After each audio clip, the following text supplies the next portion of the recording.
ନାଟା ଜହର କିଏ ଦେଇଛି କିଏ? ଜୀବନ ମାଟି ଝାଡ଼ି ଝାଡ଼ି ଝାଡ଼ି ଝାଡ଼ି ଝାଡ଼ି ଝାଡ଼ି ତା ଭଲକେ ଛାଡ଼ିବ ଆଗ ଘଣ୍ଟାରେ। କାମ ପରଫେକ୍ଟ, ଟାଇମ୍ ଠିକ୍। ଆମର ଇଲେକ୍ଟ୍ରିକ୍ ମିସ୍ତ୍ରୀ ତାଙ୍କ ନାଁ ହେଉଛି ଜହର। ଜହର ବାବୁ ତାଙ୍କର ଆସିକିରି କାମଟି କରନ୍ତି। ମୋତେ ସଦାବେଳେ ଜେଜେମା ତୁମର ପଚାରନ୍ତି ତାଙ୍କ ନାଁ ଜହର କିଏ ଦେଲା। ହେଇକି ଆସିଛନ୍ତି ଆଜି, କେମିତି ଆଜି ରୂପ ହେଇକି ଆସିଛନ୍ତି? ତାଙ୍କ ନାଟା ଜହର କିଏ ଦେଇଛି କିଏ?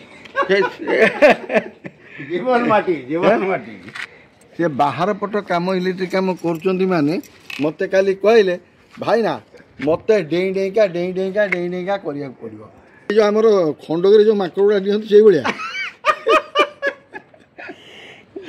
ଜହର ନାଟି ଦେଲା କି? ଗୋଟିଏ କଥା ହେଉଛି ଜହର ବାବୁଙ୍କ କାମ ହେଉଛି ପରଫେକ୍ଟ କାମ। ଯେଉଁ କାମଟି ଥରେ କରିଥିବେ ସେ କାମ କେବେ ଫେଲୁଅର୍ ହେବାର ଚାନ୍ସ ନାହିଁ। ଆମ ଘର ଆଜି ପର୍ଯ୍ୟନ୍ତ ସବୁ କାମ ସେଇ ଜହର ବାବୁ କରୁଛନ୍ତି। ବାବୁଙ୍କର ସବୁଯାକ କାମ ବହୁତ ବଢ଼ିଆ। ଗୋଟେ ବକ୍ସ ଯଦି ଥିବ ତାକୁ ଝାଡ଼ି ତା ଭଲକେ ଛାଡ଼ିବ ଆଗ ଘଣ୍ଟାରେ। ଝାଡ଼ିବେ, ପରିଷ୍କାର କରିବେ, ତା ଭିତରେ ଯାହା ଧୂଳି ଥିବ ଝାଡ଼ିବେ। ଭଲ କାମ ହେଉଛି। ଆଉ ଗୋଟେ ବହୁତ ଭଲ କାମ ତାଙ୍କର, ଖାଲି ଯେ କହିଦେଲେ ହେବନି। ସବୁ କାମ ସରିଲା ପରେ ପରିଷ୍କାର କରି ସେ ଜାଗାକୁ ଓଳେଇବେ, ଘର ଓଳେଇବେ, ସବୁ ପରିଷ୍କାର କରି ଥୋଇବେ, ତାପରେ ଯିବେ। ମୁଁ କେମିତି ଘରେ ଆମର ତାଙ୍କର ଜିନିଷ ଥୁଆ ହେଇଛି ସେ ତଳକୁ ଯିବା ପରେ ମୁଁ ଆପଣମାନଙ୍କୁ ଦେଖେଇବି ସେ କେମିତି ସବୁ କାମ କରନ୍ତି। ଦେଖନ୍ତୁ ଆଜ୍ଞା, ଛାତ ଉପରେ କ'ଣ କହିଲା ମୋ ମାଙ୍କଡ଼ ଭଳିଆ ଡିଆଡି କରିକି ଆସିକିରି ବର୍ତ୍ତମାନ ସେ କେମିତି ଉପରେ ଏଠି ଚଢ଼ିଯାଇଛି। ଘର ଭିତର କାମ ସେ କରୁଛି। ଘର ଭିତରେ ମଧ୍ୟ ଯେଉଁ ସିଢ଼ିଟା ଥିଲା ସେଟା ପାଇଲାନି, ତେଣୁ ସେ ଗୋଟେ ଷ୍ଟୁଲ ପକେଇ ତା ଉପରେ ଗୋଟେ ଚେୟାର ପକେଇ ଇଏ ବୋପାଲୋ ଦେଖନ୍ତୁ। ଆମ ଜହର ବାବୁ ଇଲେକ୍ଟ୍ରିକ୍ କାମ କରୁଛନ୍ତି କେମିତି ଦେଖନ୍ତୁ। ଜହର ବାବୁ କେମିତି ତାଙ୍କର ଚଷମାଟା ପିନ୍ଧୁଛନ୍ତି ଆଉ ଲାଇନ୍ ଦେଖାଯିବନି ବୋଲି। ହଉ। ଆଉ ତାଙ୍କର କ'ଣ ଟିକେ ସବୁବେଳେ ଟିକେ ଗରମ ପାଣି ଦରକାର। ଗରମ ପାଣିଟା କ'ଣ ଦରକାର ଜହର ବାବୁ ସଦାବେଳେ? ବଡ଼ିକି ଟିକେ ଠିକ୍ କରିଦେବ ନାଇଁ କି? ଗରମ ପାଣି ମାନେ ଆଜ୍ଞା ହେଉଛି ଚାହା ତାର ଟିକେ ସବୁବେଳେ ଦରକାର। ଚାହା ଟିକେ ପିଉଥିବ, କାମକୁ ବାଗେଇ କରିଦେବ। ଆପଣମାନେ ଦେଖନ୍ତୁ ଆମର ଜହର ବାବୁ ଯିଏ ଆମର ଇଲେକ୍ଟ୍ରିକ୍ କାମ କରନ୍ତି ସେ କାମ ଦାମ ଛିଡ଼େଇକିରି ମାଙ୍କଡ଼ ଭଳିଆ ଛାତ ଉପରେ ଡେଇଁକିରି ଉପର କାମ ଛିଡ଼େଇକିରି ବର୍ତ୍ତମାନ ସେ କ'ଣ କଲେ ନା ତଳକୁ ଆସିଲେ। ତାପରେ ତଳକୁ ଆସିଲା ପରେ ତଳେ ବି ଆହୁରି କାମ ଅଛି ତାଙ୍କର ତଳେ ବି କାମ ଅଛି ଛିଡ଼ିନି।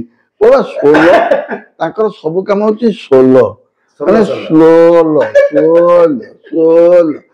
ଉପର କାମ ଆଜି ଛିଡ଼ିଲା, ପୁଣି ତଳ କାମ କାଲି ବାଡ଼ିବାକୁ ଆସିଲେ। ଏଇଠି ବର୍ତ୍ତମାନ ଯିବା ପାଇଁ ଚା ଫା ଟିକେ ପିଇଲେ ବାହାରିକି ଯିବେ, ପୁଣି କାଲି କେତେବେଳକୁ ଆସିବେ ତାକୁ ଆମେ ଅପେକ୍ଷା କରିବୁ, ଆସିବେ କରିବେ। ଜହର ବାବୁ ତାଙ୍କ ନା ସବୁ କାମ ନିଜେ ସ୍ଲୋ, ସବୁ କାମ ବି ସ୍ଲୋ, କିନ୍ତୁ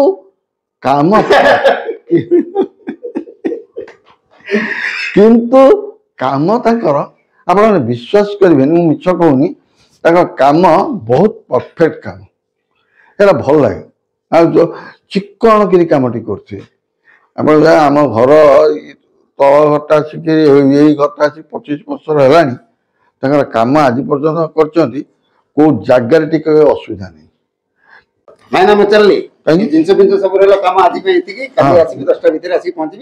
ବସ ମୁଁ କହୁଛି ତତେ ବସ। ଦେଖନ୍ତୁ ଆଜ୍ଞା, ସେ ତାର ଉପର କାମଟିଆ ଛିଡ଼େଇଛି, ଉପରେ ଯୋଉ ବାଡ଼େଇ ଆସି ଛିଡ଼େଇଛି। ମାଙ୍କଡ଼ ଭଳିଆ ଡେଇନି କାମ କହିଛି, କିନ୍ତୁ ଗୋଟେ ଭଲ ଜିନିଷ ତାଙ୍କର ଅଛି। ସବୁ ଜିନିଷକୁ ମାନେ ମୋର ଯେତିକି ଜିନିଷ କିଣା ହେଇଥିଲା ତାର ଯୋଉ ମେସିନ୍ ଫେସିନ୍ ସବୁ ଏକଦମ ସଜାଡ଼ିକି ରଖୁଛି। ଏକଦମ ଗୋଟେ ଭଲ ଜିନିଷ କହୁଛି ମୁଁ ଆପଣମାନଙ୍କୁ। ପ୍ରତ୍ୟେକ ଲୋକଙ୍କ ପାଖରେ କିଛି ନା କିଛି ଭଲ ଗୁଣ ଥାଏ, କିଛି ନା କିଛି ଖରାପ ଗୁଣ ଥାଏ। ଆପଣମାନେ କଦାପି ତାଙ୍କର ଖରାପ ଗୁଣଟାକୁ ଗ୍ରହଣ କରିବେନି, ଭଲ ଜିନିଷଟା ଗ୍ରହଣ କରିବେ। ଆଉ ମୁଁ ଆପଣମାନଙ୍କୁ ଏତିକି କହୁଛି, ଆର ଗୋଟେ ଭଲ ପ୍ରକୃତି ହେଉଛି କାମଟି ପରଫେକ୍ଟ, ଟାଇମ୍ ସବୁ ଠିକ୍, ମାନେ କାମ ପରଫେକ୍ଟ, ଟାଇମ୍ ଠିକ୍। କାମ ପରଫେକ୍ଟ, ଆଜି କହିଦେବ ଆସିବି, ଆଜି ଆସିନଥିବ କାଲି ଆସିବ, କିନ୍ତୁ ଏଇଭଳିଆ ତାର କାମ 15 ଦିନ ଘୁଞ୍ଚେଇ ଦେବ, କିନ୍ତୁ କାମ କରିବ। ଆଜି ପାଇଁ କାମ ମାନେ ଜଣଙ୍କ କାମ ଭିତର କାମ ପ୍ରାୟ ସରିଗଲା, ପାଖାପାଖି ସରିଗଲା କିନ୍ତୁ ସରିନି। କିନ୍ତୁ ସରିନି ସେକେଣ୍ଡ ଫେଜରେ 7 ଦିନ ପରେ ଆଉ ଥରେ ଦେଖା ହବା। ଆପଣମାନେ ଭାବନ୍ତୁ 7 ଦିନ କହିଛି, ଆପଣମାନେ ନିଜେ କହିବେ କେତେ ଦିନ ପରେ ସେ ଆସୁଛି। କିନ୍ତୁ ଯେତିକି କାମ ଭିତର କାମ ସରିଗଲା କିନ୍ତୁ ରହିଗଲା। ଆପଣଙ୍କୁ ବହୁତ ବହୁତ ଧନ୍ୟବାଦ। ପୁଣି କେତେବେଳେ ବଙ୍କା ହେଇକି ଆସିବ, ପହଞ୍ଚିବ, ଘର କାମଟି ହେଲା। ଆପଣମାନେ ଚିହ୍ନନ୍ତୁ ତାଙ୍କ ନାଁ ଜହର।